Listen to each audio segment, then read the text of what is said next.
భారత్ మాతా key Bharat మాతా key Bharat మాతా key భారతదేశ రూపురేఖలు మార్చేసిన మన ప్రధాని గౌరవనీయులు శ్రీ నరేంద్ర మోడీ గారికి ఆంధ్రప్రదేశ్ రాష్ట్ర ప్రజల తరపున నేను ప్రాతినిధ్యం వహిస్తున్న అనకాపల్లి పార్లమెంట్ నియోజకవర్గ ప్రజల తరపున స్వాగతం సుస్వాగతం. రాష్ట్ర గవర్నర్ గౌరవనీయులు శ్రీ అబ్దుల్ నజీర్ గారికి హృదయపూర్వక స్వాగతం.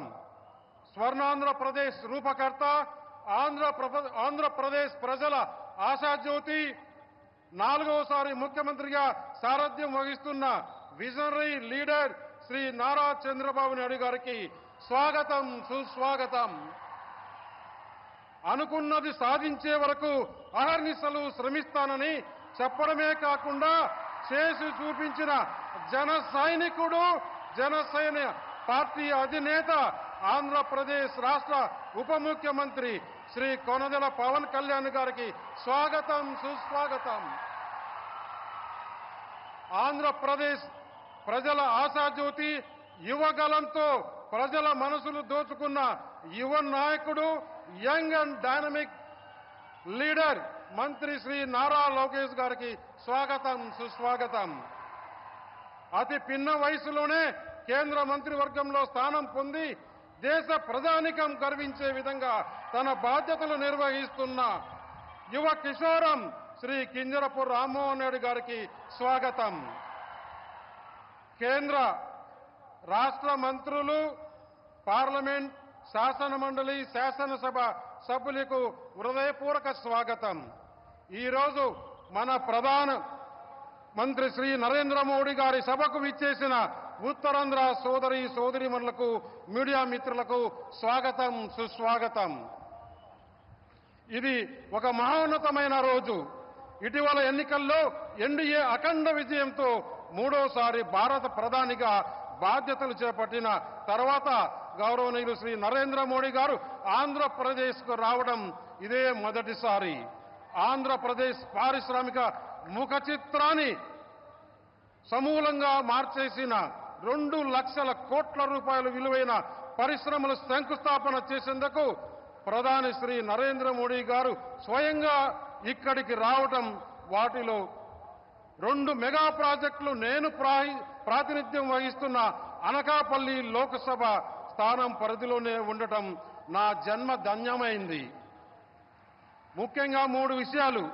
ఉక్కు సంకల్పంతో దేశాన్ని శత్రు దుర్వేదంగా మార్చి అభివృద్ధిలో, ఆర్థిక పురోభివృద్ధిలో తిరుగులేని శక్తిగా తీర్చిదిద్దేందుకు అంకుటిత దీక్షతో కృషి చేస్తున్న మన ప్రియతమ ప్రధాని నరేంద్ర మోడీ గారు ఆంధ్రప్రదేశ్ని దేశంలోనే అగ్రరాజ్యంగా, స్వర్ణాంధ్రగా మార్చేందుకు అలుపెరగని కృషి చేస్తున్న దీక్ష రక్షకుడు, 4వసారి ముఖ్యమంత్రిగా రాష్ట్ర ప్రగతి పథంలో నడుపుతున్న శ్రీ నారా చంద్రబాబు నాయుడు గారు నిరంతరం ప్రజాపక్షం వహిస్తూ ప్రజల కష్టాన్ని, సమస్యల్ని తెలుసుకుంటూ వారి కోసం అహర్నిశలు శ్రమిస్తున్న ఉప ముఖ్యమంత్రి శ్రీ పవన్ కళ్యాణ్ గారు.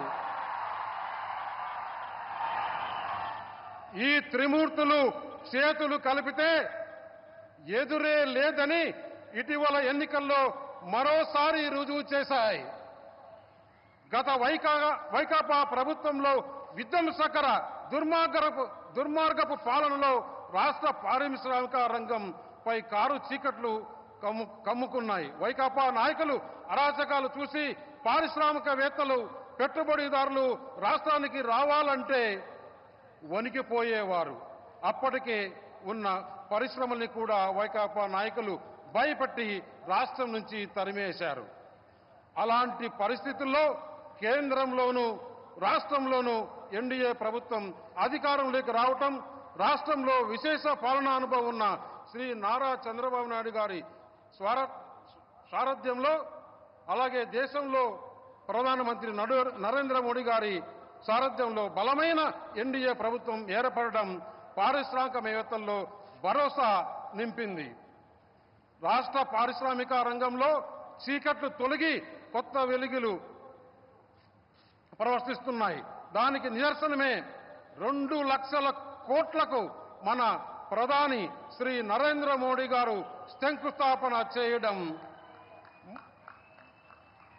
ఇదే శంకుస్థాపన చేయడం అంటే ఇదే డబుల్ ఇంజన్ సర్కార్.